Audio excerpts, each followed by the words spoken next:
Dando continuidade ao nosso webinar pré-G20 do Integridade ESG, vamos falar do tema da energia. Vamos ouvir agora as análises de José Luiz Alqueires. Ele é engenheiro e foi secretário nacional de energia. Também foi presidente da Eletrobras, da Light, da Serge e da Alstom Brasil, além de ter sido presidente da Associação Comercial do Rio de Janeiro. Ele atualmente é vice-presidente honorário do Conselho Mundial de Energia e vice-presidente do Instituto Histórico Geográfico Brasileiro. Bom dia, José Luiz Alqueires. Agradeço a sua presença aqui no nosso webinar, trazendo toda a sua experiência no setor energético. Bom dia. O Grupo de Trabalho de Transições Energéticas da Trilha de Sherpas do G20 elaborou uma série de propostas em relação ao tema da energia. O grupo solicita à cúpula do G20 a promoção da dimensão justa dos planos de transição energética através de iniciativas institucionais de capacitação, transferência de tecnologia e financiamento adequado, com ampla participação do Estado. Eu gostaria de perguntar ao senhor, diante de toda a sua experiência no setor energético, como é que o senhor avalia essa proposta? O senhor acredita que essas iniciativas poderiam ser realizadas pelo Estado e o senhor vê como um caminho para a transição energética justa? Não há a menor dúvida, Cíntia, que o papel do Estado na configuração das novas formas de vida e, por conseguinte, das novas formas de utilização de energia é muito importante. Mas o que eu vejo é, à luz da enorme resistência da conscientização do mundo em relação a esse problema, nós precisamos ser mais ambiciosos. Nós precisamos propor alterações nos modos de vida da nossa civilização, que tem sido extremamente predatória em relação aos recursos naturais e extremamente punitiva no sentido de impor a uma grande percentual da população mundial se adaptar para o benefício de um grupo menor, talvez 10%, talvez um pouco mais, que se beneficia realmente de todos os avanços da ciência. Para esse papel, é fundamental que se encare a transição energética como uma consequência. O que está se encarando até agora é que ela é o problema. Então, se os carros poluem, vamos para carros elétricos. Se a produção de energia a carvão é poluente, vamos para o gás.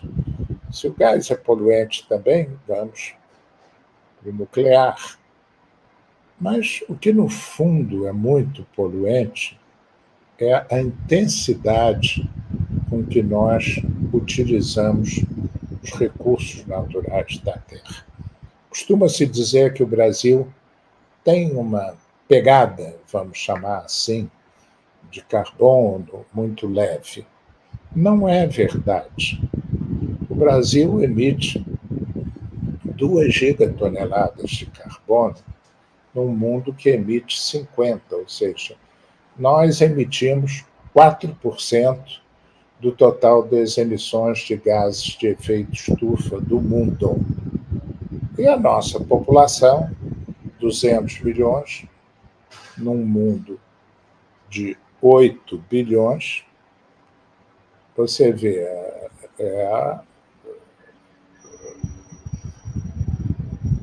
4% da população do mundo seria 320 milhões. Ou seja, se o brasileiro emitisse a média do mundo, né? Teria que... O brasileiro está emitindo 60% a mais que a média do mundo, né? Então, isso é uma coisa complicada. Então, o que eu acho é o seguinte: nós precisamos que o mundo pense em mudanças na sua forma de vida. Para onde vai a energia? 50% dela vai para o clima, né? O clima é responsável para a climatização dos ambientes, fabris, comerciais e residenciais. No mundo, isso. Então, quem vive abaixo ali dos 16, 17 graus tem que esquentar. Quem vive acima, como nós, tem um ar-condicionado para resfriar. E vai metade da energia no mundo vai nessa condição de conforto. 25% vai para o transporte e 25% vai para os processos industriais. Nós precisamos olhar para esses grandes componentes e falar que modelo de urbanização reduziria isso? Os deslocamentos, a necessidade de cargas para a climatização e a necessidade de energia para os processos industriais. Essa que é a questão. A questão energética é subsidiária, importantíssima, e é na que está focada. A própria pergunta que você fez aponta nesse sentido, né? Como transferir tecnologia? Então, você está falando como a Europa vai transferir tecnologia para a África ou para campos menos desenvolvidos no Brasil, que tem tecnologias hoje em vários campos muito avançados. Mas o que acontece é que o problema não é esse. O problema é esse também, mas esse é 10%, 20% do problema.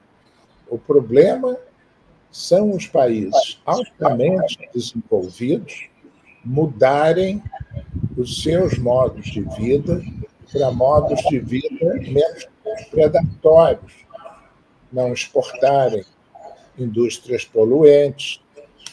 Por exemplo, aqui no Brasil, 50% das emissões brasileiras vem do uso da terra. E esse uso da terra fez o Brasil, que tem 2% da população mundial, né, como a gente viu, um pouquinho mais, 2,5% da população mundial, alimentar 10% da população mundial. Então, nós estamos produzindo emissões para ganhar divisas, dólares, que, aliás, se confirmar a vitória do Trump, não vai ser nem para ganhar dólares, vai ser para ganhar renminbis, que é a moeda da China.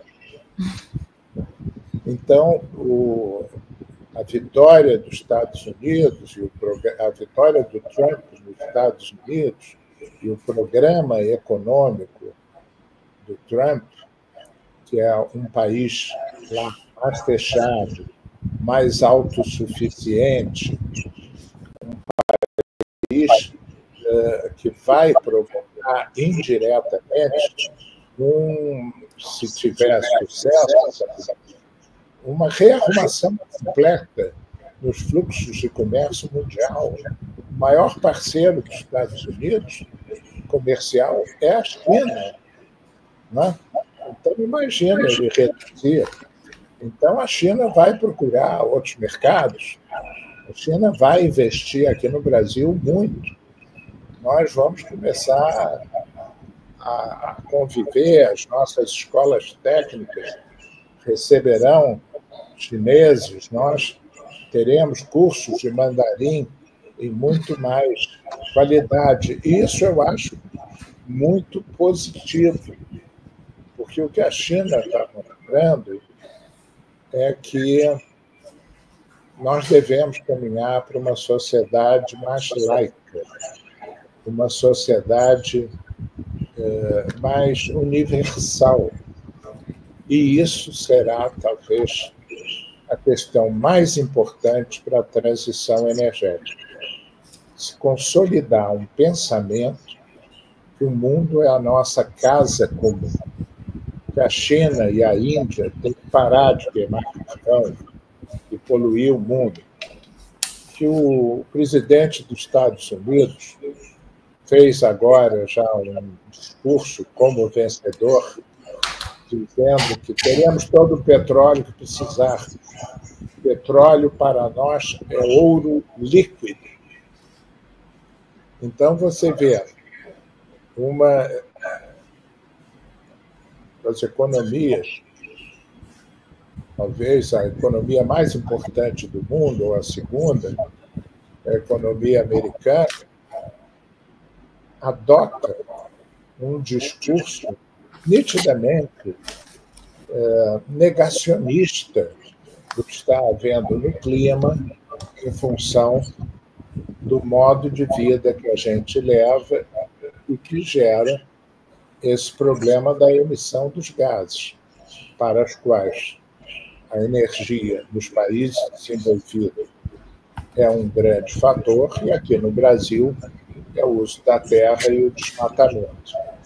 Muito bem, eu agradeço a sua participação e por ter trazido essas questões, essas reflexões mais profundas sobre os nossos modelos de vida. Essas reflexões são essenciais para a transição energética, sem dúvida. E obrigada também pela sua análise da questão global com a reeleição do Donald Trump. Mais uma vez, obrigada. Foi uma alegria participar aqui e trazer alguns pontos um pouco fora do cardápio, né? Mas que são sempre estimulantes para os nossos pensadores acadêmicos e homens de imprensa. Muito obrigado pelo convite.